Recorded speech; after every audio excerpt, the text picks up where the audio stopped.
오늘 우리에게 주신 하나님의 말씀은 빌립보서 4장 1절 이하의 말씀입니다.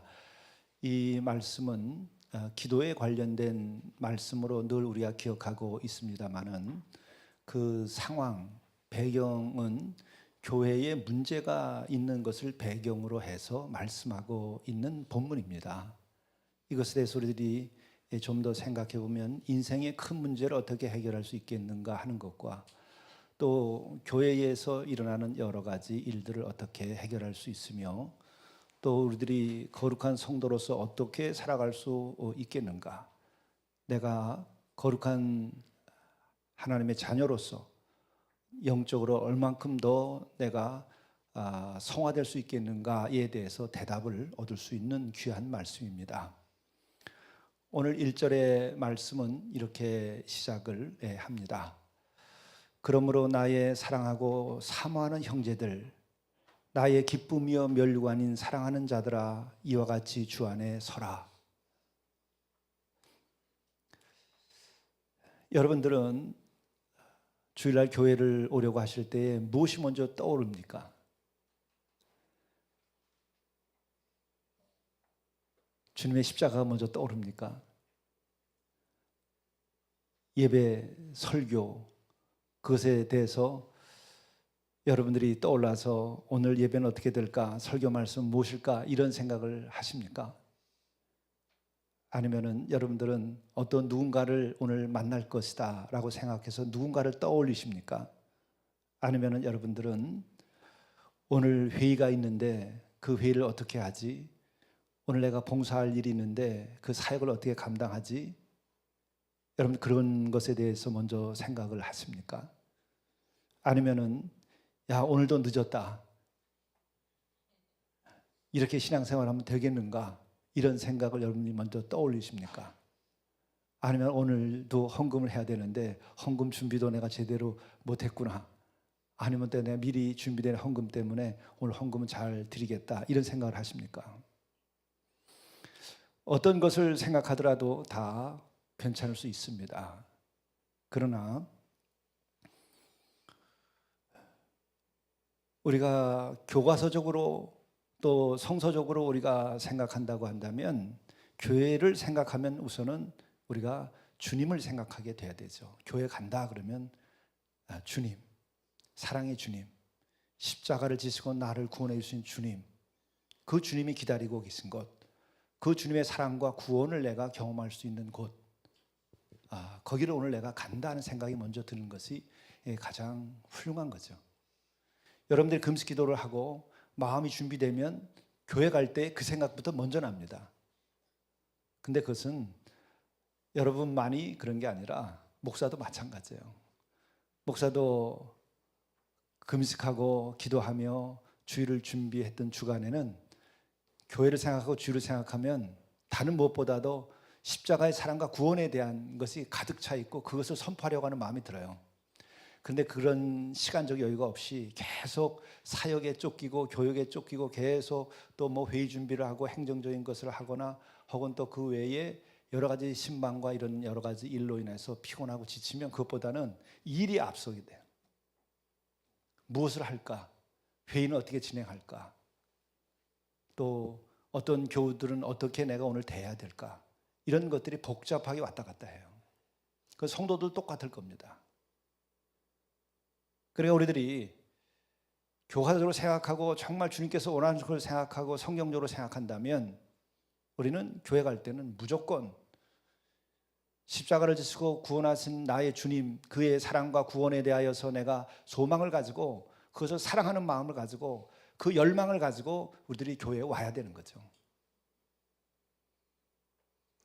그것이 준비되면 또한 우리들은 예배와 말씀 이런 것들을 사모하게 돼 있어요. 그리고 예배와 말씀을 사모하는 이들은 그 다음에 어떤 생각이 들죠? 함께 사랑을 나누는 성도의 교제에 대하여 생각하게 돼 있는 거예요. 교우들에 대해서.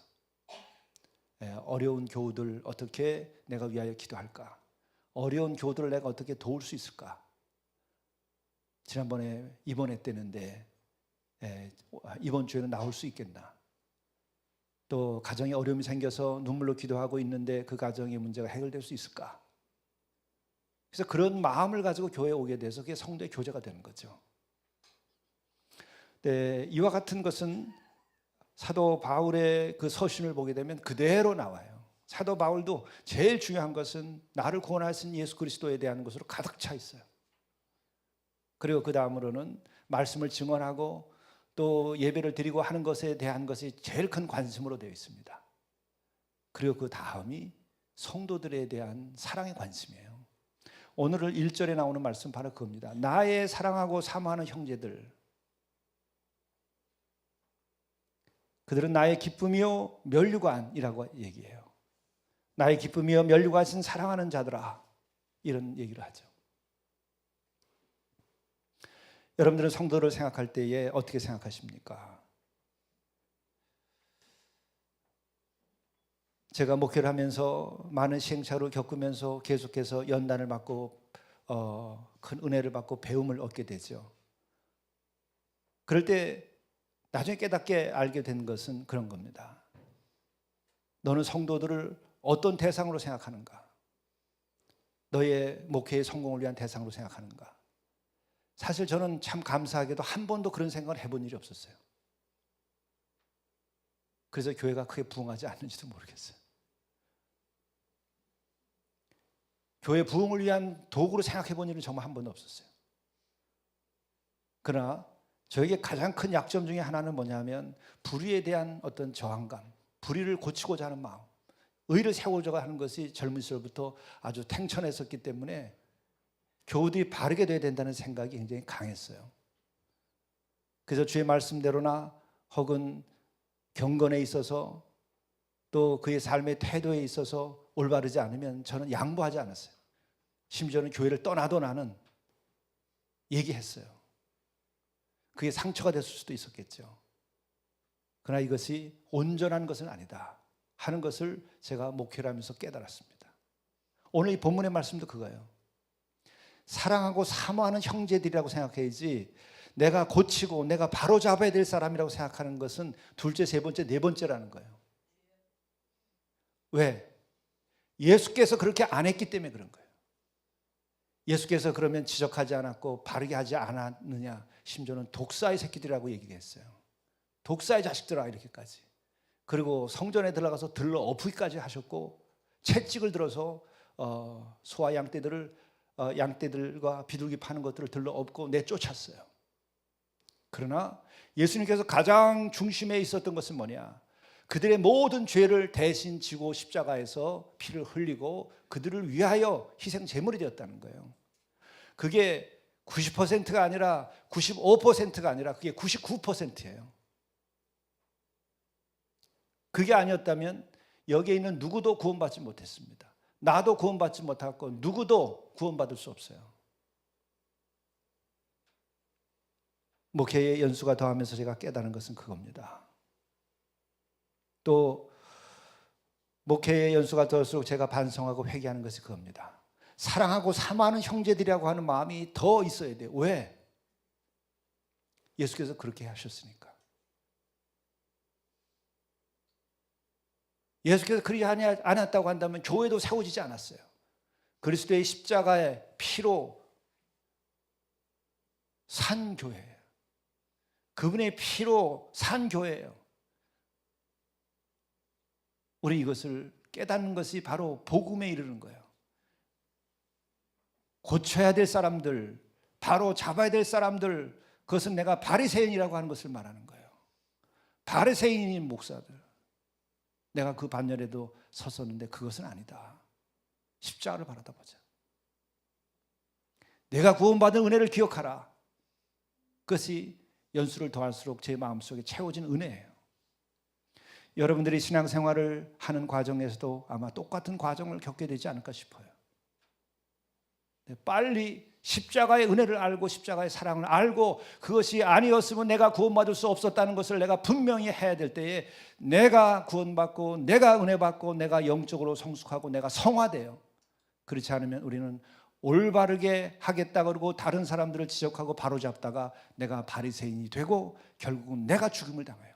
내가 심판 아래 서게 돼요. 오늘 말씀이 그거예요.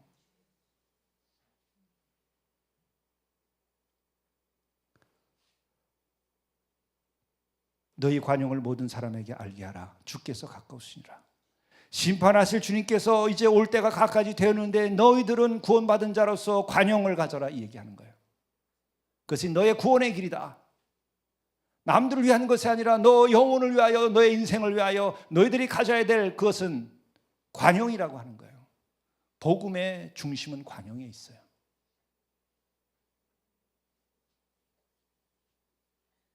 이것은 여러분의 가정에서도 마찬가지입니다.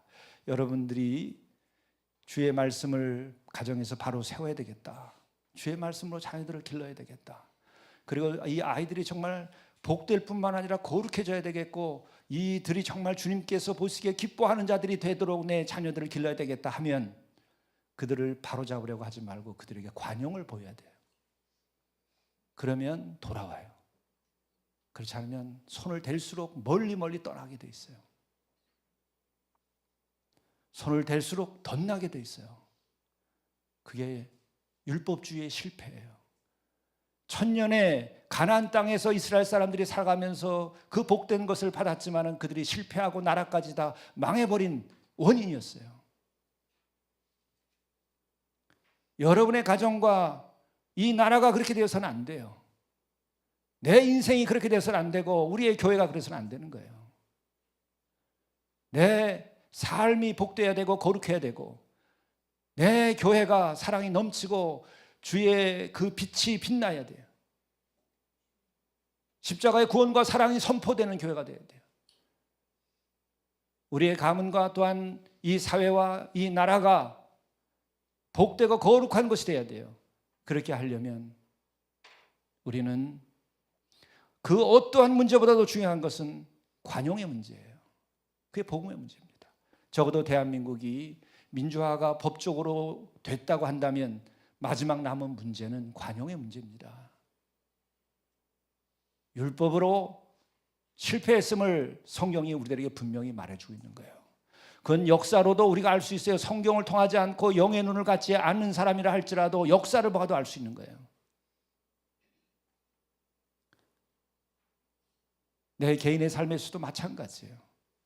제가 30대, 40대, 50대, 60대, 70대를 향하여 가면서 계속 깨닫는 것은 역시 인생의 근본의 문제는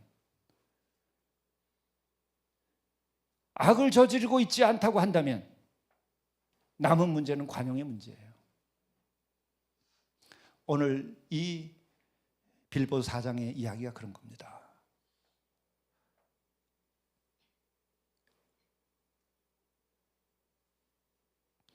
이 바울에게서 정말 제가 배우고 은혜를 받는 것은 거예요. 내가 정말 성도들을 사랑하고 사모하고 있는가? 고치려 하고 바로 잡으려고 하는 것이 아니라 진정으로 사랑하고 사모하는 것이 앞서 있는가 하는 거예요. 그리고 성도들을 볼 때 그들이 나의 기쁨이고 나의 멸류관이라고 하는 것을 내가 아는가 하는 거예요. 어떻게 바울은 성도들을 향해서 나의 기쁨이고 멸관이라고 그렇게 말할 수 있을까? 시작이 뭐죠? 바울은 본인이 전도했어요. 모아놓은 데 온 게 아니고 교인 한 사람 한 사람 한 영혼 한 영혼들을 그가 긍휼히 여기고 구원받아야 되겠다고 생각해서 그에게 복음의 말씀을 증언하고 예수 그리스도를 영접케 해서 그로 하여금 구원받게 하고 살게 했다는 거예요. 내가 한 영혼을 정말 사랑해서 그 사람을 교회로 인도하고 주께로 인도해서 그를 양육했다고 한다면 그는 나의 기쁨이고 나의 면류관입니다. 여러분들이 전도해서 그가 구원받은 사람이 있습니까? 여러분이 전도해서 그가 성숙하고 성화된 사람이 있습니까? 여러분의 기쁨이고 여러분의 면류관입니다. 그러나 그렇지 않고 모아진 교회에서 내가 무언가를 행하고 내가 무언가를 이루려고 하면 그의 마음속에 성도 하나하나 영혼이 나의 기쁨이고 면류관이 되기에는 어려워요.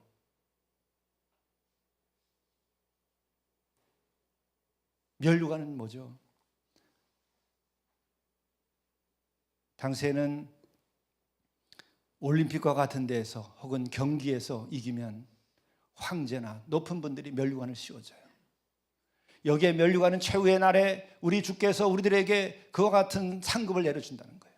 영광을 나에게 주시겠다고 하는 거예요. 우리의 영광은 어디서 오는 거죠?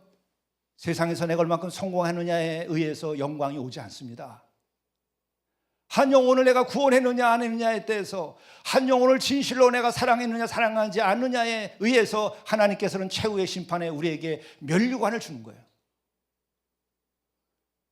모아놓은 성도들에게, 또 모인 교회에 가서 그곳에서 내가 가진 것을 드러내고, 내가 거기 가서 아는 것을 이야기하고, 그리고 거기 가서 내가 어떤 역할을 해서 내가 어떤 보람을 얻으려고 하는 데서는 면류관이 없어요. 죽어가는 영혼, 죄악 가운데 있는 영혼, 벌어진 영혼, 악을 저지르고 있는 영혼, 머리 들 것도 없고 마음 들 것도 없는 영혼을 불러서 그리스도께로 인도하여서 그가 구원받고 회개하고 그가 새 사람 돼서 그가 주님 보시기에 기뻐하는 자로서 성장하는 것을 보며 기뻐하는 그 성도들, 그들에게 면류관이 있는 거예요.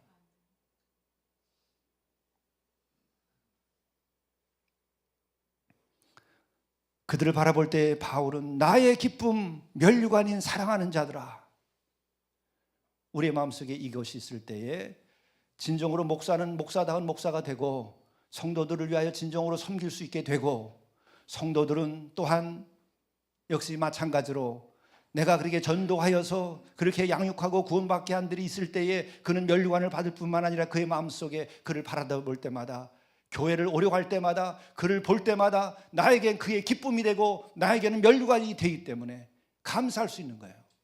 그러면 그 교회는 아름다운 교회가 되는 거예요. 근데 교회를 생각하면 일거리부터 생각하고, 여러분 일 안 해도 괜찮아요. 일 안 해도 괜찮아요. 회의 안 해도 괜찮아요. 여러분의 마음속에 성도를 바라볼 때에 나의 기쁨이고 나의 면류관이라고 생각해서 교회에 오면 교회는 저절로 돼요. 그게 되면 나머지들은 그냥 물고만 바로 잡으면 되는 거예요.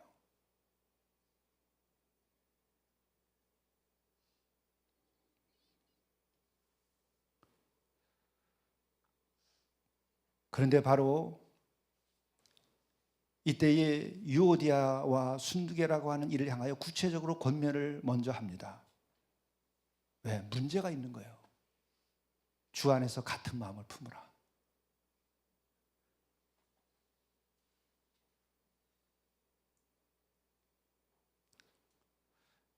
참으로 나와 멍에를 같이 한 내게 구하노니, 이 유오디아와 순두계는 이 빌립보 교회를 세우는 데에 바울과 함께 했었던, 함께 멍에를 진 동역자였어요. 그 아래 또한 같은 말이 반복되어 나와요. 글레멘두와 그 외에 나의 동역자들을 도우라, 이렇게 나오는데, 이 동역자라는 말이 나와 멍에를 같이 한 자를 또 다르게 표현한 거죠.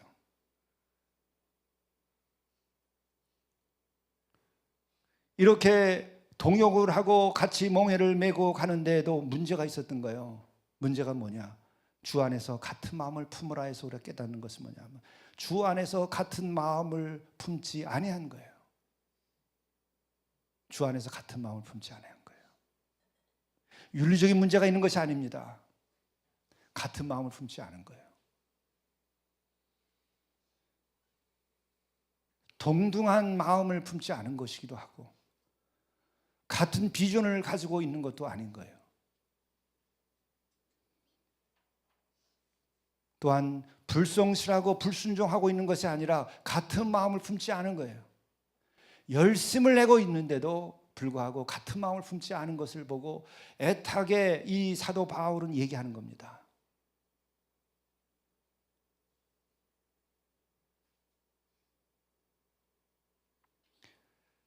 우리가 도덕적으로 혹은 율법적으로 주의 말씀을 어기고 불순종하고 있을 때에는 정말 그것은 멈춰 세워야 돼요. 그러나 그것이 아니라 함께 충성하고 함께 주의 일을 하고 동역을 하는 데에서 중요한 얘기를 하는 거예요. 여기서는 주 안에서 같은 마음을 품으라. 동등하게 혹은 같은 비전을 가지고 같은 사랑으로 그렇게 하라는 거예요. 같지 아니하는 자세를 갖지 말라는 거예요. 바울이 목회서신이나 혹은 다른 로마서와 같은 데서도 말씀해 주고 있는 데서도 반복되는 말씀이 있어요. 나보다 남을 낮게 여겨라. 같은 마음 정도가 아니라 남을 나보다 낮게 여기라고 그랬어요. 그게 동역하는 자들이 가져야 될 마음이에요. 로마서 12장에도 같은 마음이 나옵니다. 어떻게 하면 성도들이 훌륭하게 성도의 생활을 할 수 있을까? 여기에 대한 규정으로 말씀해 주신 것이 남을 나보다 낮게 여기라. 그 마음을 가지면 너는 나의 기쁨이고 나의 면류관이라고 하는 이 고백을 할 수 있게 돼요.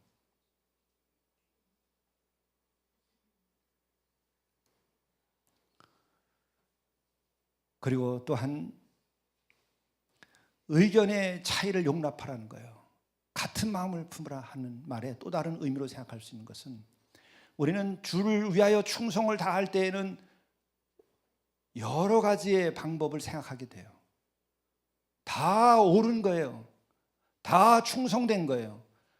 그럴 때에 우리는 서로 다른 길을 갈 수 있는 것에 대하여 우리는 관용하지 않고 내 것만 고집하는 수가 있어요. 그때 같은 마음을 품지 않은 것을 말하는 거예요. 그럴 때는 같은 마음을 품으라.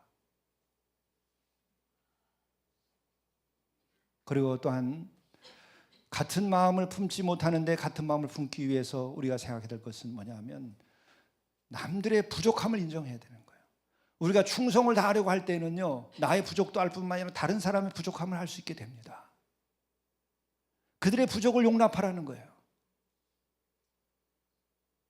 인격적으로도 부족할 수 있고 재정적으로도 부족할 수도 있고 건강함에 있어서 부족해서 여러 가지 어려움을 겪을 수도 있고 또 더 많이 충성하지 못할 수도 있어요. 시간이 없어서 부족할 수도 있어요. 그것을 다 용납하는 것이 같은 마음을 품는 거예요. 그렇기 때문에 5절에서 문제의 해결로 하시는 말씀이 너희의 관용을 모든 사람에게 알게 하라. 너희의 관용을 모든 사람에게 알게 하라. 이것은 충성하지 않는 사람들을 두고 하는 얘기가 아니라 주 안에서 동역자로서 주의 멍에를 메고 살아가는 이들을 향하여 하는 말이에요. 해결하는 길은 내가 관용을 갖는 거예요. 그리고 동시에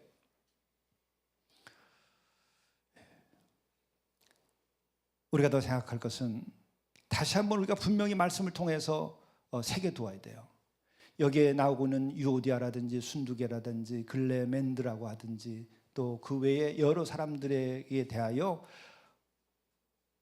이들이 어떤 문제를 지금 문제에 봉착해 있는데 그들을 향하여 하는 얘기들이 사도 바울은 분명히 3절에 나의 멍에를 같이 한 이들, 그 다음에 나의 동역자라고 얘기하고 그들을 향하여 생명책에 있다고까지 얘기했어요. 구원받은 사람들이에요. 그런데도 문제가 있을 수 있다는 거예요. 그 문제는 뭐냐? 윤리 도덕적인 문제가 아니고 충성을 다하는 가운데에서 같은 마음을 품지 아니한 것이 문제가 되는 거예요. 어떻게 푸느냐? 그냥 간단하게 성경 말씀대로만 하면 너희 관용을 알게 하라. 관용을 실천하라. 이것을 실천하지 않으면 내가 시험 들고 내가 생명책에서 지워질 수 있어요. 왜? 주께서 가까우시냐고 얘기했어요. 심판이 가까웠다고 얘기하는 거예요. 너희들의 이름이 생명책에 지금 기록되어 있는데 너희들이 관용을 베풀지 아니하고 그것을 실천하지 못하면 심판 아래 있을 수 있다는 거예요. 그리고 4절의 말씀은 모든 문제를 해결하는 데 관한 말씀이에요. 주 안에서 항상 기뻐하라. 내가 다시 말하노니 기뻐하라. 너희들이 의견이 다르고 너희들이 여러 가지 갈등이 있고 하더라도 너희들은 구원받은 자들이고 충성을 다하기 위하여서 너희들이 하고 있는 가운데 일어날 문제이니까 그냥 기뻐하면 된다. 마음을 같이 하고 항상 기뻐하라. 주 안에서 항상 기뻐하라 할 때 항상은 뭐죠? 지금 기뻐하지 아니할 수 있는 일이 있지만은 기뻐하라는 거예요. 윤리 도덕의 문제가 지금 발생하고 있는 것은 아니니까 그냥 어떤 상황이든지 그냥 기뻐하라는 거예요. 항상 기뻐하라. 기뻐할 수 없는 일이 내 마음에 있을지라도 기뻐하라. 그것은 왜? 기뻐함으로 해결할 수 있기 때문에. 여러분이 뭘로 여러분의 가정의 문제 해결할 수 있어요? 여러분의 부부간의 문제 뭘로 해결할 수 있어요? 여러분의 자녀에 대한 문제 뭘로 해결할 수 있죠? 기뻐하면 돼요. 내가 있어주는 것만 해도 내가 기쁘다. 내가 집 나가지 않은 것만 해도 기쁘다. 내가 병들어 눕지 않은 것만 해도 기쁘다. 그 녀석이 나를 애비로 생각하지 않기 생각을 하고만 있다면, 그가 악을 저지르고 하나님께서 정말 원치 아니한 일을 행하지만 아니한다고 한다면, 아니면 죽을 죄를 짓지만 않고 있다면, 여러분 그냥 기뻐하세요. 내가 살아있어 주는 것만 해도 기뻐하세요. 그러면 해결할 수 있는 가장 좋은 길이에요. 여러분이 자녀 있을 때, 자녀로 살 때 어땠습니까? 무엇이 제일 큰 문제였죠? 그 어머니 아버지들이 이만큼 했으면 됐는데도 기뻐하지 않아. 차라리 내가 죽어버릴까? 내가 이걸로 갚을까? 이만큼 했으면 됐지. 왜 문제예요? 기뻐하지 않은 게 제일 큰 문제죠. 내 자식이라고 기뻐하지 않고, 내 딸이라고 기뻐하지 않고,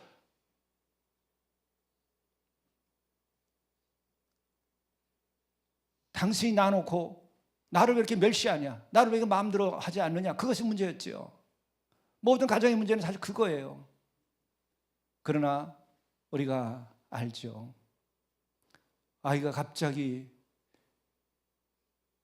그 젊은 날에 암으로 누워보세요. 부모들이 웁니다. 차라리 나를 데려가시지 왜 아이를 이렇게 갑자기 하십니까? 그 마음으로 살아있는 것만 해도 기뻐하는 마음이 있으면 자식 문제 해결돼요. 관용을 알게 하라.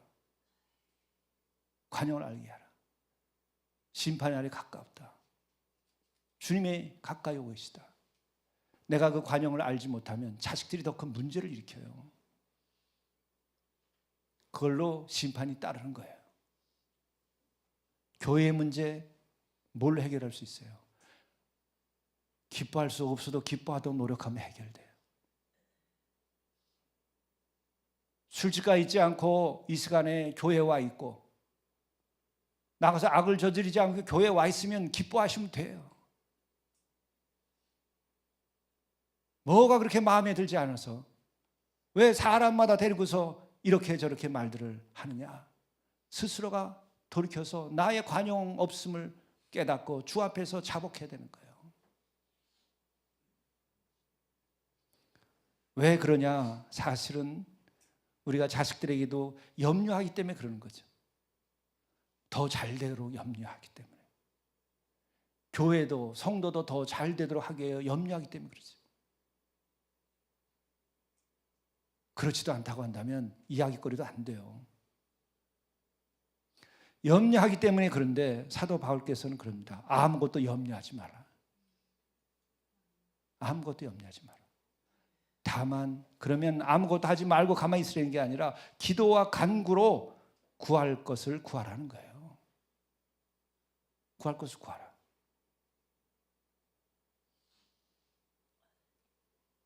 자식에 대해서 염려하지 마세요. 그럼 손 놓고 그만두는 게 아니라 위하여 기도하고 간구하세요. 여러분들이 저에 대해서 염려하는 것이 있다고 하는데 염려하지 마시고 저를 위해서 기도하고 간구하시면 좋은 목사 됩니다. 목사가 성도들이 잘 되도록 하기 위하여 내가 택할 수 있는 길은 그거밖에 없어요. 제가 직접적으로 얘기도 많이 해오면서 30여 년 목회해왔는데 그것으로 훌륭한 교인 된 사람 별로 볼 수가 없어요. 관용 가운데에서 그래도 그 사람이 교회 나오고 너 좋다고 교회 왔는데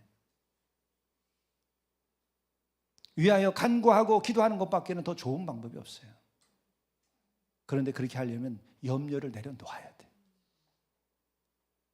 우리는 이 염려에 대해서 굉장히 소중하게 생각해요. 내가 너를 염려하고 염려한다고 그래요. 그래서 내가 야단치죠. 그래서 지적하고 자식들한테 말해. 야, 내가 너 잘 되라고 그러는 거다. 염려하기 때문에. 거기에 함정이 있어요. 그 염려 속에 지옥이 있는 거예요. 그 염려 속에 나의 어둠이 숨겨져 있다는 것을 우리가 깨달아 알아야 돼요. 그 염려 속에 내가 믿음이 없음을 알아야 돼요. 그 염려 속에 내가 통찰이 부족함을 알아야 돼요.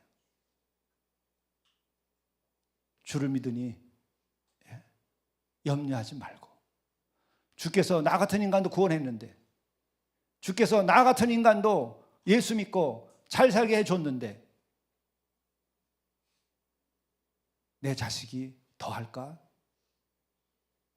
그래도 부모의 보호 아래 있는데, 그래도 내가 믿음을 가지고 이렇게 살아왔는데 나는 믿음 없는 어머니 아버지 밑에서 그야말로 먹기도 어려운 집안에서 살면서 내 이만큼 됐는데, 내 아들 내 딸이야 이만큼 내가 기도하고 하는데 염려하지 마세요. 다만 기도와 간구로 아뢰는 거예요. 교회도 마찬가지예요. 이 조그만 교회에 또 일은 한없이 많은데도 열심히 나오는 교인이 있다면 염려할 것이 아니라 기도하고 그를 위하여 간구하라. 그게 주님께서 제게 주실 말씀이에요.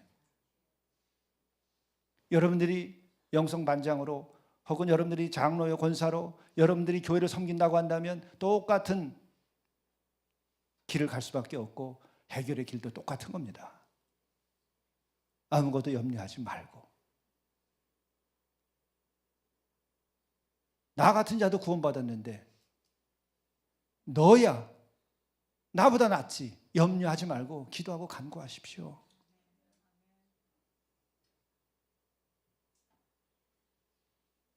나는 믿지도 않는 가정에서 자라나면서 정말 사랑도 받지 못하고 컸는데 이만큼 됐는데 내가 사랑하고 믿으며 기도하는 자식이 나보다 더 나빠지겠냐? 믿으세요. 주를 믿으세요.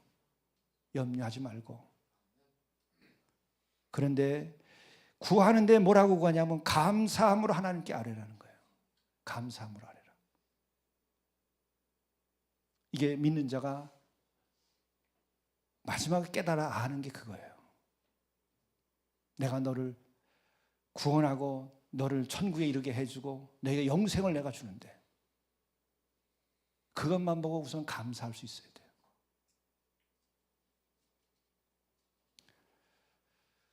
우리에게 정말 90평 100평짜리 아파트를 주셨어요. 우린 사실 그보다 그런 집에 사시는 분 계신가요? 근데 우린 그보다 더 귀한 걸 받았어요. 천하보다 더 귀한 목숨을 받았어요. 감사해야 되죠. 뭐 90평 100평짜리 꿈도 꿔보지도 않았지만 아예 아무나 살 수 없는 대단한 거겠죠. 그런데 우리는 그보다 더 큰 천하보다 귀한 목숨을 받았어요. 감사해야 되죠. 그런데 90평 100평짜리 아파트를 거저 받았는데 그 아들 녀석이 주려면 제대로 된 집을 주지 왜 문고리는 고장나는 걸 주냐. 그래서 어머니 아버지한테 불평불만하는 거, 그게 인간이에요. 우리예요. 목숨 얻었는데 거둬받았지 우리들이 뭐 돈 내고 받았나요? 무르게 선행을 하고 주님 말씀에 주님의 마음에 들게 한 게 있어서 우리들이 창조주 하나님께로부터 생명을 받았나요? 아니죠. 그냥 감사해야 되죠. 감사할 게 더 많죠. 아니 90평 100평짜리 아파트 줬는데 거기에서 문고리 하나 고장난 거 줬다고 어머니 아버지한테 불평불만하는 그런 자식이면 자식이라고 여러분 생각하시겠어요? 저런 자식이 다 있겠냐고 우리가 얘기할 수 있겠죠. 그런데 우리는 그보다 더 하잖아요. 천하보다 귀한 목숨을 줬는데 아파트 정도가 아니고, 그런데 웬 불만이 이렇게 많아요? 감사함으로 알아야 돼요. 너희들의 목숨을 스스로도 죄를 씻을 수 없는데 사람의 몸을 입고 와서 너희들을 위하여 희생 제사를 지내고 대속적인 죽음을 통해서 너희들을 구원해 줬는데 그거 감사해야지. 무엇이 감사하지 못할 게 있냐? 그러면 감사하면은 그 다음에는 아무런 생각도 말고 그냥 가만히 있으라는, 그게 아니라 감사함으로 아뢰라고 그랬잖아요. 문제가 있는 걸 아뢰라고 그랬잖아요. 해결해야 될 것을 아뢰라고 그랬잖아요. 그러나 감사함으로 아뢰라는 거예요. 감사함으로 아뢰라. 불신을 가지고 불평 불만 가지고 간구하지 말고 감사함으로 아뢰라. 그러면 지각에 뛰어난 하나님의 평강이 너희들의 마음을 지키시리라. 근데 이상해요. 아파트 더 큰 거 준다는 게 아니라 지각에 뛰어난 하나님의 평강이 마음을 지키겠다고 그래요. 왜? 답이 이상하게 나와요. 물질을 주고 다른 걸 주는 게 아니라 마음의 평강을 주겠다고 그러잖아요. 왜? 그것이 어떤 물질보다도 더 인생의 문제를 해결할 수 있기 때문에 그런 거예요.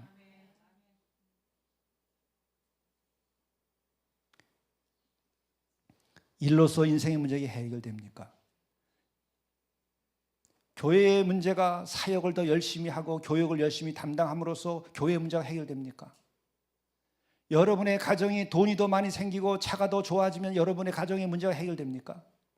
No, 그게 아니죠. 인생의 문제가 해결되는 것은 그의 마음이 해결돼야 해결되는 거예요.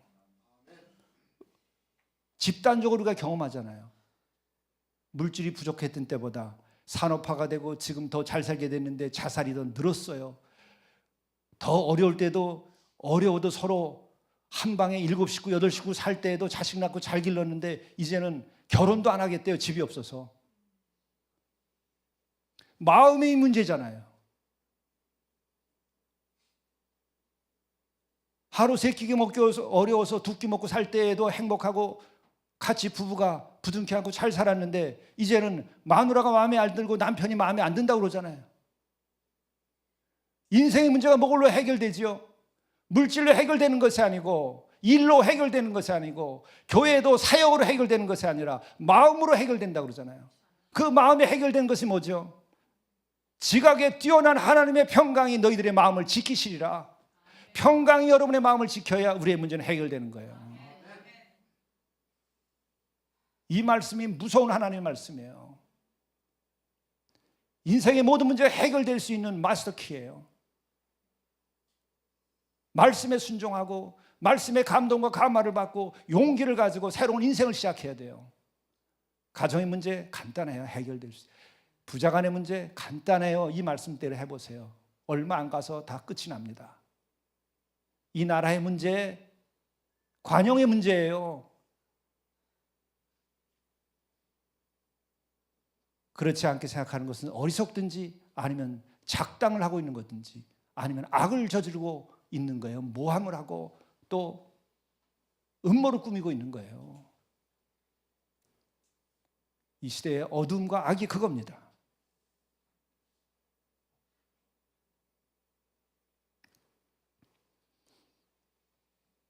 그리고 또한 우리가 또 생각하더라도 나는 도무지 그렇게 관용을 갖기가 어려운 사람들도 있어요. 아주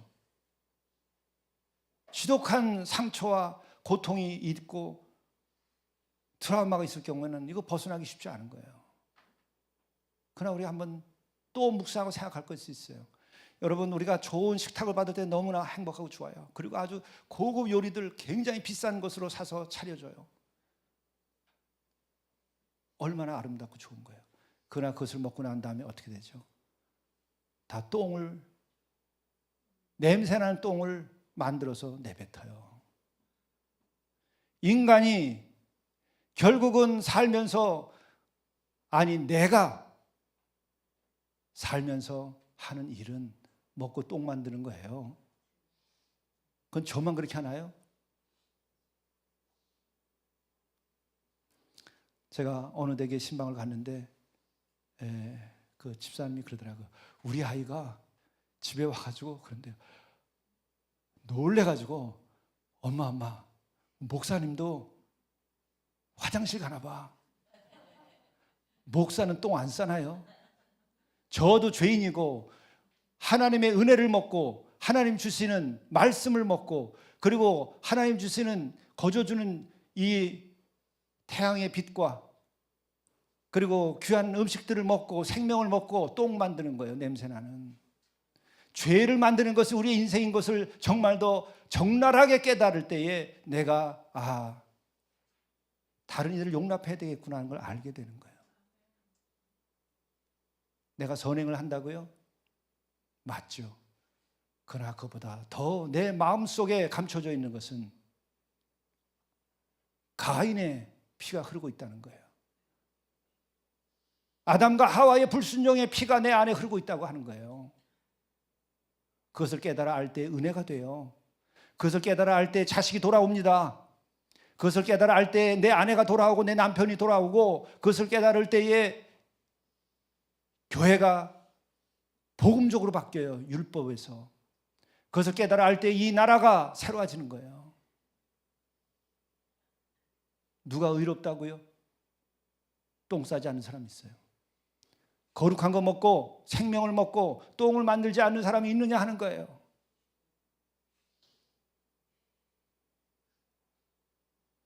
이것이 적나라한 우리들의 실상은 아닌 거예요. 여러분 스스로 속지 마세요. 아, 우리 목사님은 화장실도 안 간다. 저도 어렸을 때 선생님은 그런 줄 알았어요. 그렇지 않아요. 인간은 다 아담과 하와의 후손이고 가인과 아벨의 피가 섞여 있는 거예요. 그렇기 때문에 우린 주 앞에서 무릎을 꿇게 되고 주의 말씀을 순종하게 되고, 그래서 너의 관용을 모든 사람에게 알게 하라. 그리고 안타깝게 나의 사랑, 나의 사모하는 형제 자매들, 나의 기쁨이고 나의 면류관인 너희들에게 내가 바란다. 주께서 가까이 와 계시다. 심판의 날이 가까이 있다. 언제든지 심판하실 수 있다. 주 안에 서라.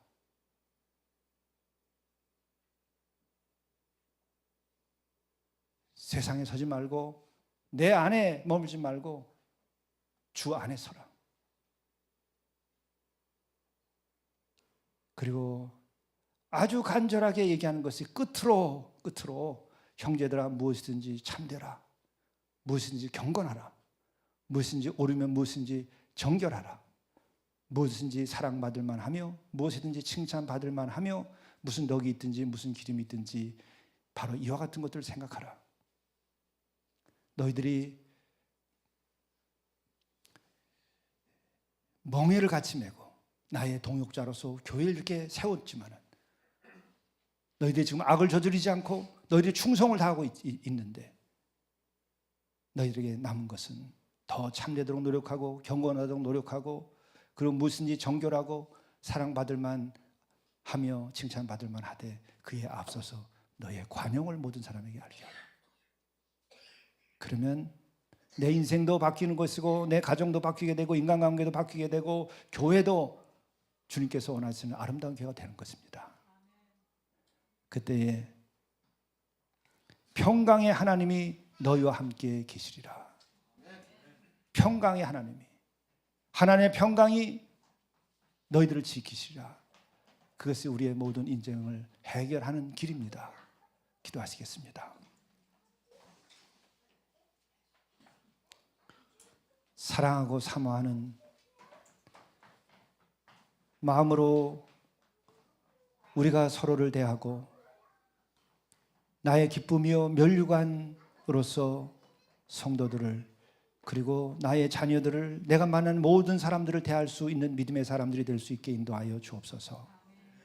이 가운데 우리가 항상 주의 일을 하되 관용하는 마음을 가지고 살게 도와주시고, 가정에서도 관용을 가지게 하시고 세상에서도 관용을 가지게 인도해 주시고, 그러나 우리가 문제에 대해서는 염려하지 않고 기도하게 하시고 기도하되 감사함으로 기도할 수 있도록 인도하여 주옵소서. 이로 인하여 지각에 뛰어난 하나님의 평강이 우리들의 삶을 이끌어갈 수 있게 도와주시고 우리의 문제를 해결할 수 있도록 인도하여 주시고 주님께서 기뻐하시는 자의 삶을 살아갈 수 있도록 도와주옵소서. 우리 주 예수 그리스도의 이름으로 간절히 기도드리옵나이다. 아멘.